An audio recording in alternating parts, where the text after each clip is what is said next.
Tomclicker miningda mayambo amuk hana taramokjari mayam channel sibu han being bibo itadi like subscribe share do video matong tamda amuk hana video ano pathagatpagi mateng oing tamang ko mayam telegram link so makha bijiramge then facebook ki page so makha dum bijiramge mayam ko mayam khoigi Tomclicker gi oina pre-sale tawgiba mayam do khoigi hajik claim tawba yarni ado kamai taraga claim tawgadage haya potuni aina ngasi video da hawjado ko hariba video si khoigi giveaway gi video so oirasi ko ana sida khoigi mamang so aina haijagar giveaway gi matau masa khak tau sena han haina garne ko ado hariba sigi Tomclicker gi da claim tawbagi pot sida giveaway so oirasi mayam sida like subscribe share do biramo aduga ke haini mi taret sagi randomly mo on the khandoini ado mayam comment ani thokna bibadi dum disqualify chakharne bako comment amam tang bibiramo aduga yaragadi share to biramo like to biramo subscribe to biramo ko adu toroga matung ina tawrase nini gi matam pise ko adu matung ina result out na hangi maina dum tawse ko ho yengase sida claim your available pre-sale token hai ko si koina sumai met piro copy link khalo ko copy link khalaga chingat piro matung da khoina kadawni akoina phantom sikhalani phantom chango phantom je reload to hollo phantom je koina sumaina reload to hollani reload to holla matung da makha gi search bar button da koina metlani sumaina aduga mathak chita ngasai copy tawgi ba photo koina paste asalani ko paste aduga sumaina koina enter metlani enter metla matung da network to be makha pole ko phantom wallet connected an haire ko connect to the basing de connect to biyo na haire kani kamaina connect to gani haiba dai uchar ke silere ko hek chang baga sumain thola ani launch app thola ani aduga somna sumaina thola kanda connect wallet to melo phantom met piro phantom mela kanda koina si sumaina mel ani ko phantom ko makha da continue connect to met piro aduga dum account da connect ana mention biro ko account da connect message bira matung da nangi wallet to verify to biyo na mathak to ulla ani aduga sigi verify process to ulle ko ulla matung da verify tawni aduga adum loire aduga kamaina ulla kani ha matam da si film je la ani hoje ko sigi film se la ani sumaina ulla ani mo ko si film je wallet connected adu du ulla ani mo ko aduga hoje claim tawdoni network ki makha poli thuba thudaba ko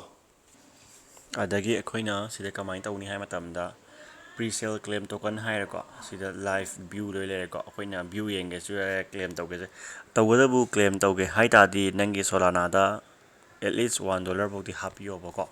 akoina claim metlo claim 15.277k tom in your wallet hai ko claim tawro to transaction to solana ko you are recording asset you can frozen by issue make sure you your trust the issue ko adu da je koina confirm tawni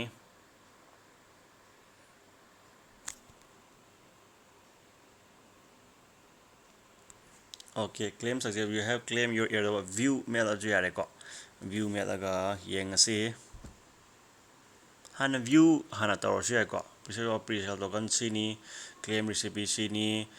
dogi token account claim sini adagi claim na 57 point sini yare ko sumaina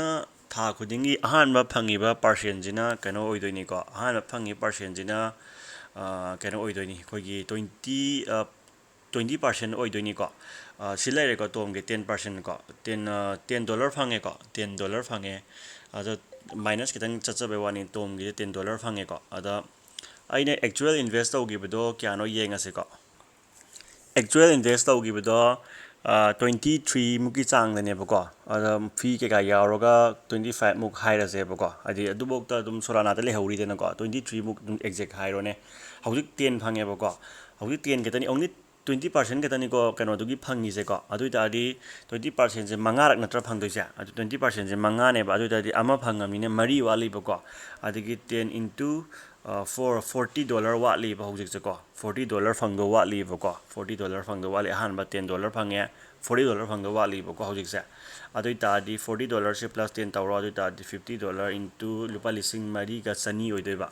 ko lising ani de aina haida mamang da double tong modo adu kai gumba sigi pochina wangkhalak taragadi ꯁꯤꯒꯤ ꯄꯣꯠꯁꯤꯅ ꯑꯃꯨꯛ ꯋꯥꯡꯈꯠꯂꯛꯄ ꯇꯥꯔꯒꯗꯤ ꯍꯦꯟꯅ profit ꯇꯣꯡꯗꯣꯏꯅꯦꯕꯀꯣ ꯄꯣꯠꯁꯦ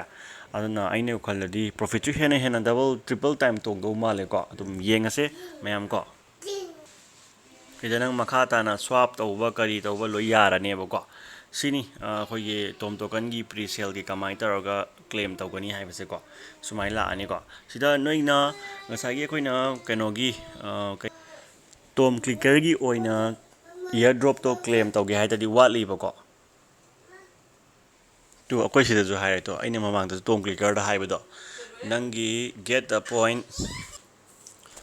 okay ꯑꯩꯅ ꯍꯥꯏꯗꯤ ꯃꯃꯥꯡꯗꯁꯨ ꯑꯗꯨꯝ ꯍꯥꯏꯈꯤꯀꯣ ꯑꯩꯈꯣꯏꯒꯤ ꯀꯩ ꯍꯥꯏꯅꯤ ꯑꯩꯈꯣꯏꯒꯤ ꯇꯣꯝ ꯀ꯭ꯂꯤꯛꯀꯔꯒꯤ ꯀꯩꯅꯣꯁꯦ ꯃꯥꯒꯤ ꯃꯥꯏ ꯂꯦꯚꯦꯜꯂꯤꯡ ꯌꯦꯡꯉꯛꯄꯁꯦ ꯃꯥꯏ ꯌꯦꯡꯁꯦ ꯒꯦꯠ ꯄꯣꯏꯟꯁꯦ ꯀ꯭ꯂꯥꯏꯟ ꯔꯦꯡ ꯑꯦꯟ ꯔꯤꯁꯤꯞ ꯔꯦꯡ ꯋꯥꯡꯕꯗꯅ ꯍꯦꯟꯅ ꯑꯌꯥꯝꯕ ꯍꯦꯟꯅ ꯐꯪꯗꯣꯏꯅꯤꯀꯣ ꯑꯗꯨꯃꯥꯏꯅ ꯑꯣꯏꯅ ꯎꯏꯌꯦꯕꯀꯣ ꯇꯣꯝ ꯀ꯭ꯂꯤꯛꯀꯔꯒꯤꯁꯦꯀꯣ ꯑꯗꯨꯃꯥꯏꯅ ꯂꯩꯌꯦ ꯑꯗꯣ ꯌꯦꯡ ꯇꯥꯔꯦ ꯑꯗꯨꯒ ꯑꯩꯈꯣꯏꯒꯤ ꯇꯣꯝ ꯀ꯭ꯂꯤꯛꯀꯔꯒꯤꯁꯦ ꯍꯧꯖꯤꯛ ꯄ꯭ꯔꯤꯁꯦꯜ ꯇꯧꯔꯕꯅꯤꯅꯀꯣ ꯄ꯭ꯔꯤꯁꯦꯜꯒꯤ ꯃꯇꯨꯡ ꯏꯟꯅ ꯄ꯭ꯔꯥꯏꯁ ꯗꯤꯇꯔꯃꯥꯏꯟ ꯇꯧꯔꯛꯑꯅꯤ ꯑꯗꯨꯅ ꯍꯧꯖꯤꯛ ꯁꯨꯃꯥꯏꯅ ꯑꯩꯈꯣꯏꯅ ꯄ꯭ꯔꯥꯏꯁꯁꯦ ꯂꯧꯔꯕꯅꯤꯅ ꯑꯩꯅ ꯈꯪꯕꯗ 0. ꯍꯧꯖꯤꯛꯀꯤ 6ꯅꯦ 0.006 ꯅꯠꯇ꯭ꯔꯥ 0.007 ꯑꯣꯔ 8ꯇ ꯂꯥꯛꯇꯧ ꯃꯥꯜꯂꯦꯕꯀꯣ ꯑꯗꯨꯅ ꯄ꯭ꯔꯥꯏꯁꯁꯦ ꯃꯌꯥꯝ ꯑꯗꯨꯝ ꯉꯥꯏꯕꯤꯔꯣ ꯀꯨꯏꯔꯔꯣꯏ ꯍꯞꯇꯥꯁꯤ ꯃꯅꯨꯡꯗ ꯑꯗꯨꯝ ꯑꯣꯏꯔꯅꯤ ꯑꯗꯣ ꯋꯤꯗꯤꯟ 2 or 3 days ꯃꯅꯨꯡꯗ ꯑꯗꯨꯝ ꯇꯧꯔꯛꯇꯧ ꯃꯥꯜꯂꯦꯀꯣ ꯄ꯭ꯔꯤꯁꯦꯜ ꯇꯧ ꯂꯣꯏꯔꯕꯅꯤꯅ ꯀ꯭ꯂꯦꯝ ꯇꯧꯅꯔꯕꯅꯤꯅ ꯍꯧꯖꯤꯛꯁꯦꯀꯣ ꯑꯗꯨꯅ ꯌꯦꯡꯉꯁꯦ ꯁꯤꯗ ꯍꯞꯇꯥ ꯑꯃ ꯀꯔꯤꯗ ꯃꯇꯝꯗ ꯌꯥꯝ ꯊꯨꯅ ꯑꯦꯅꯥꯎꯟꯁ ꯇꯧꯔꯛꯑꯅꯤꯀꯣ ꯑꯗꯨ ꯃꯇꯨꯡ ꯏꯟꯅ ꯑꯩꯈꯣꯏꯅ ꯐ꯭ꯔꯤꯗ ꯀ꯭ꯂꯦꯝ ꯇꯧꯕ ꯌꯥꯕꯁꯤꯡ ꯂꯣꯏ ꯇꯧꯍꯧꯔꯁꯦ ꯀꯣ ꯑꯗꯨ ꯃꯌꯥꯝ ꯑꯗꯨꯒ ꯄ꯭ꯔꯤꯁꯦꯜ ꯂꯩꯈꯤꯕꯁꯤꯡꯗꯣ ꯑꯗꯨꯝꯇꯪ ꯅꯤꯡꯁꯤꯡꯕꯤꯌꯨꯀꯣ ꯄ꯭ꯔꯤꯁꯦꯜ ꯂꯩꯈꯤꯕ ꯃꯤꯁꯤꯡꯗꯨꯗꯤ